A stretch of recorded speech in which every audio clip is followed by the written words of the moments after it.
Magandang araw po. Pag-asa Weather Update. Alamin ang lagay ng panahon ngayong araw ng Miyerkules, August 23, 2023. At latest update sa low pressure area na binabantayan na nabuo sa loob ng Philippine Area of Responsibility.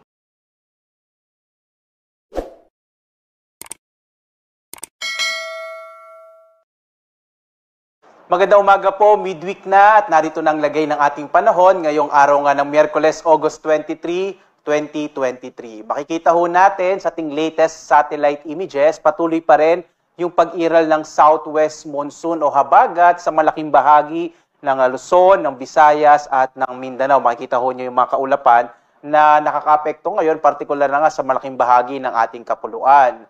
Samantala naman, ating minomonitor ngayon ang isang low pressure area na nabuho kahapon at huliin natin itong namataan na sa 570 kilometers silangan ng Apari sa lalawigan ho ng Cagayan. Base sa pinakauling datos natin, hindi natin inaalis yung posibilidad na ito ay maging bagyo sa mga susunod na araw. Kaya ho patuloy ho tayong tumutok sa pag-asa para sa latest update, partikular na nga dito sa low pressure area na ating binabantayan.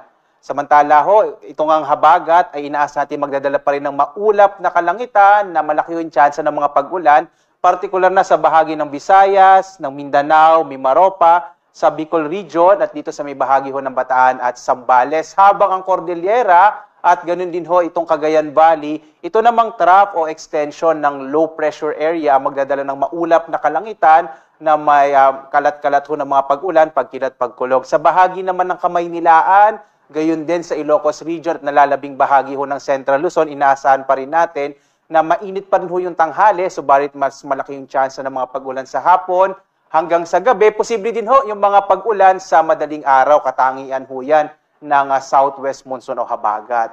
Tingnan ho natin yung magiging lagay ng panahon sa iba't ibang lugar sa ating bansa. Dito sa Luzon, kagaya po ng inaasahan natin dulot ng low pressure area o nung trough ng low pressure area at ng southwest monsoon, malaking bahagi ng Luzon ay makararanas ng maulap na kalangitan na may mga malaking tsansa ng mga pag-ulan, mga kalat-kalat na pag-ulan, pagkidlat, pagkulog. Partikular na dito sa Mimaropa, sa Bicol Region, kasama din ho itong Quezon Province, sa Aurora, kasama din itong Cagayan Valley at Cordillera, kasama ang Bataan at Zambales. Sa nalalabing bahagi ng Luzon, itong Ilocos Region, kasama yung Kamaynilaan at nalalabing bahagi ng Calabarzon at ng Central Luzon, mainit na tanghali pa rin yung inaasahan natin, pero malaki yung tsansa ng mga pag-ulan na may kasamang pagkilat pagkulog sa hapon hanggang sa gabi. Ang agwat ng temperatura sa Lawag, 26 to 32, sa Baguio, 17 to 23, sa Tuguegarao, 25 to 35. Sa Kamaynilaan naman, 25 to 32 degrees Celsius. Sa Tagaytay, 23 to 30. Habang sa Kalayaan Islands, 25 to 32. Sa Puerto Princesa, 25 to 32. At sa Legazpi, 25 to 31 degrees Celsius. Dumako tayo sa Visayas at sa Mindanao. Malaking bahagi ho ng Visayas pa rin ay makararanas ng maulap na kalangitan na may malaking tsansa ng mga pag-ulan na may kasamang pagkidlat, pagkulog, dulot pa rin sa pag-iral ng hanging habagat. Agwat ang temperatura sa Iloilo, 25 to 32. Sa Cebu, 25 to 31. Sa Tacloban, 25 to 31 degrees Celsius. Malaking bahagi din ho ng Mindanao ay makararanas ng maulap na kalangitan na may malaking tsansa rin ng mga pag-ulan, kalat-kalat na pag-ulan, pagkilat, pagkulog. Sa Zamboanga nga, ang temperatura, 24 to 32. Sa Cagayan de Oro, 24 to 31. Habang sa Davao, 25 to 31 degrees Celsius.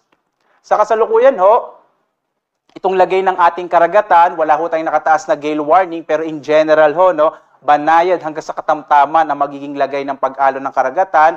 Delikado pa rin ito kapag meron hong mga thunderstorms, partikular na dito sa may area ho ng Visayas, kaya iba yung pag-iingat sa mga maliit sakyang pandagat at malilitang mga bangka kapag meron tayong mga thunderstorms o mga pagkidlat pagkulog.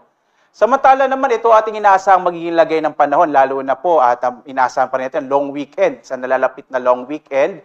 Makikita ho natin itong Kamaynilaan, tamang-tama sa mga dadaluho sa inaasahan itong sa FIBA ngayong Biyernes. Inaasahan natin medyo mainit at tanghali pa rin ang ating mararanasan, pero mainam magdala pa rin tayo ng pananggalang sa ulan dahil posible yung mga thunderstorms sa hapon hanggang sa gabi. Sa mga pumunta man ng Baguio, sa bahagi ho ng Legazpi at Metro Cebu, inaasahan natin bukas maulap pa rin yung kalangitan. Pero sa mga susunod na araw, inaasahan natin yung mainit at tanghali at malaking tsansa ng pag-ulan sa hapon hanggang sa gabi. Gayun din ho sa may bahagi ng Metro Davao, ito rin yung inaasahan ating magiging lagay ng ating panahon. Yung agwat ng temperatura sa Kamaynilaan ay mula 25 to 32 degrees Celsius. Sa Baguio, 16 to 23 degrees Celsius. Sa Legazpi, nasa 25 to 32. Sa Metro Cebu, nasa 25 to 32 degrees Celsius. Habang sa Metro Davao, ang temperatura natin ay mula 24 to 32 degrees Celsius.